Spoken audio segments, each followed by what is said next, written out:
semuanya, kenalin kami dari kelompok. Nah, kami akan menjelaskan mengenai analisis kami tentang film Rentang Kisah untuk memenuhi mata kuliah komunikasi interpersonal. Sebelumnya kan udah pernah dengar belum sih film Rentang Kisah? Kalau belum, aku kasih gambaran dikit deh mengenai pemeran utama ataupun pemeran-pemeran yang ada di Rentang Kisah. Yang pertama ada Baby Sabita yang berperan sebagai Gita Savitri. Yang kedua ada Biowan yang sebagai Paul Partoha. Ketiga ada Doni Damara sebagai ayah Gita. Keempat, ada Cut Mini sebagai ibu Gita. Lalu ada Junior Robert sebagai Robi, Regen Rahelna sebagai Engling, Debor Adrier sebagai Afif El Hadi, Alice Segaf sebagai Putra Wicaksana, Ciara Nadine Brodsan sebagai adik Gita, Aci Resti sebagai asisten catering, Carmela van der Kroek sebagai Vina, dan Iza Zatikansa sebagai Gita di masa kecil. Pasti udah mulai kebayang nih, gimana ya sosok mereka? Pasti kalian makin penasaran kan? Untuk itu, aku bakal ceritain sedikit sinopsis dari film Rentang Kisah. Nah, film Rentang Kisah menceritakan tentang pengalaman Gita Savitri atau Baby Sabita saat tinggal di Jerman sebagai mahasiswa. Gita menetap di Jerman untuk bisa belajar kimia murni di Universitas Berlin sejak tahun 2010. Gita Savitri mendapat dukungan penuh dari kedua orang tuanya untuk bisa melanjutkan sekolah di luar negeri. Awalnya Gita kebingungan saat orang tuanya meminta ia kuliah di Jerman. Padahal mereka bukan dari keluarga yang kaya raya. Namun, menurut ayah Gita, Doni Damara, Tuhan menciptakan dunia sangat besar, bukan untuk berdiam diri di rumah saja. Saat Gita Savitri berangkat ke negeri lain atau Jerman, sang ayah masih bekerja dan usaha catering ibunya pun, Cut Mini, masih berjalan dengan baik. Namun, keadaan berubah saat Gita kuliah. Ayah Gita sakit dan kondisi usaha catering ibunya pun tidak baik. Keadaan perekonomian keluarga yang tidak baik membuat Gita sangat menyerah sampai mencoba untuk bunuh diri dan ingin kembali ke Indonesia. Gita yang tidak mendapatkan beasiswa akhirnya berusaha mencari uang untuk tambahan dan untuk memenuhi kebutuhan hidupnya saat berada di Jerman. Selain pengalaman Gita Savitri sebagai mahasiswa, dalam film Rentang Kisah juga menceritakan perjalanan spiritualnya dalam memahami ajaran agama Islam saat menjadi seorang minoritas di negeri orang. Gita pun justru semakin menemukan kedekatan dengan keluarga saat mereka berada dalam kejauhan dalam jarak. Kisah asmara dalam Gita dan juga pria bernama Paul Partoha atau Biowan juga yang berbeda keyakinan memberikan bumbu-bumbu baru dalam Rentang Kisah. Nah, untuk itu kita bisa mengambil kesimpulan dalam membangun tipe hubungan si tokoh utama tadi atau si Baby Sabita tadi. Sebelum menceritakan tentang hubungannya, kita perlu mengetahui dulu nih, gimana sih tipe atau karakter dari si Gita tadi. Nah, menurut analisis aku, si Gita Savitri ini memiliki keberanian dan mengambil resiko, berani banget buat bisa kuliah ke luar negeri demi meraih cita-cita masa depannya dia dengan penuh tantangan. Karena kita tahu kuliah di negeri asing itu bukan sekedar gaya-gayaan doang, tapi banyak hal yang perlu dipertimbangkan. Ada harapan orang tua, ada juga rasa kita yang ingin berjuang lebih lagi supaya bisa tunjukin kalau kita ini bisa buat ngelakuin itu. Nah, dari rasa berani tadi maka timbul nih hubungan-hubungan dari tokoh dan juga tokoh lain dari film tadi. Tapi yang kita ambil di sini adalah tokoh utama, yaitu si Baby Sabita atau berperan sebagai Gita Savitri. Nah, hubungan yang pertama itu adalah hubungan keluarga. Sosok keluarga yang sangat hangat walaupun ayah kita ini berada jauh dengan istrinya dan anak-anaknya, membuat ayahnya tidak berada di samping keluarganya. Tapi ayahnya selalu mendukung, selalu kerja keras, gak kenal lelah dengan cara menghidupi kehidupan keluarganya dan juga anak-anaknya.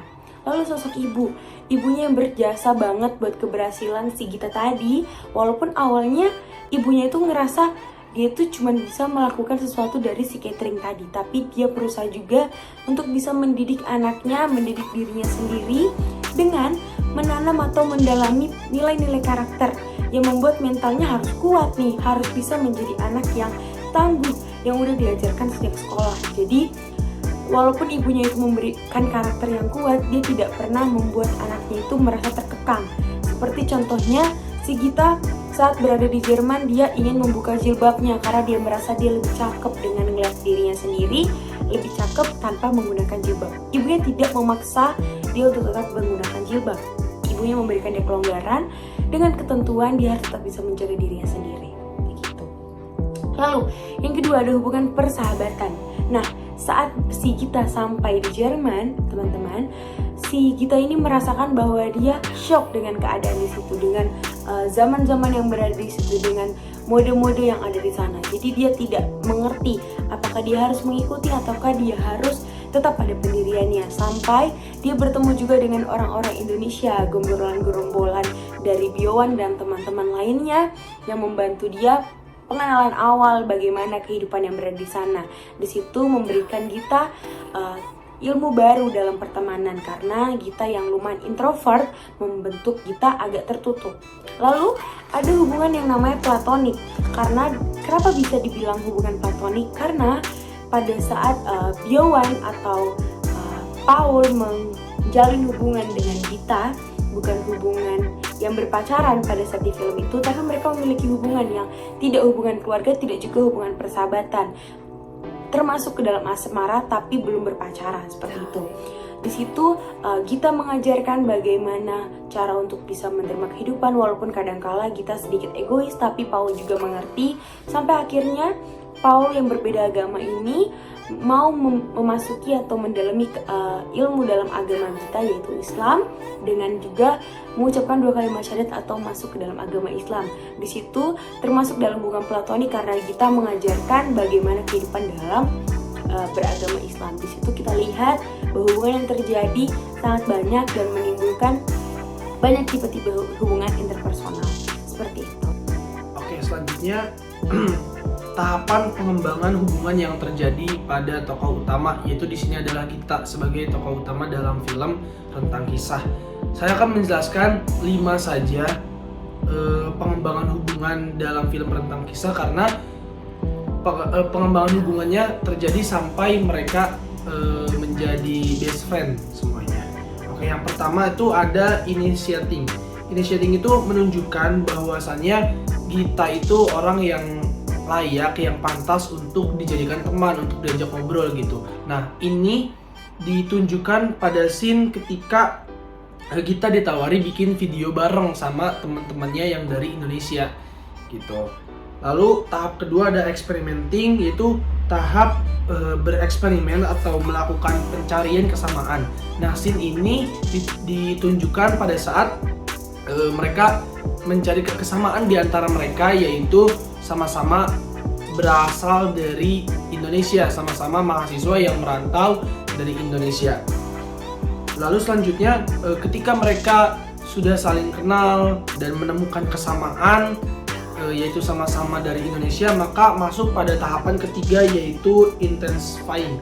Yang ketiga ini, intensifying ini, ketika satu hubungan mulai meningkat, komunikator meningkatkan jumlah kontak. Maksudnya di sini adalah mereka jadi sering hangout bareng, keluar bareng, main bareng, nugas bareng gitu. Nah, sini ditunjukkan ketika adanya peningkatan dari Gita yang awalnya malu-malu untuk bersosialisasi sama teman-teman barunya. Adanya peningkatan di sini ketika masuk tahap ketiga, Gita cenderung lebih asik gitu, lebih enjoy ketika bersama teman-teman yang dari Indonesia. Ketika sudah tahap ketiga, maka selanjutnya memasuki tahapan keempat, yaitu integrating. Bagaimana saat hubungan diperkuat, individu memasuki tahap integrasi, yaitu dia mulai mengambil identitas sebagai unit sosial. Maksudnya di sini adalah kita sudah mendapat image baru di antara teman-teman yang berasal dari Indonesia, di antara sahabat-sahabatnya. Kita mendapat image baru, yaitu Gita yang ceria, Gita yang cantik. Lalu memasuki tahap kelima, yaitu bonding. Bonding ini dimana satu pertemanan atau satu hubungan sudah mempunyai isyarat-isyarat simbolis bahwasanya hubungan ini sudah dekat gitu. Ini ditandai pada scene Gita sudah mulai berani terbuka tentang masalah keluarganya, bahkan mereka tidak malu bekerja bareng-bareng salah satu restoran yang bernama Restoran Nusantara begitu. Jadi 5 tahapan ini dari 1 sampai 5 menunjukkan adanya peningkatan 1-5 dari bukan siapa-siapa sampai menjadi sahabat, sampai menjadi satu geng dekat sekali gitu. Ini aku bakal ngejelasin gaya konflik apa aja sih yang terjadi dalam film Rentang Kisah ini.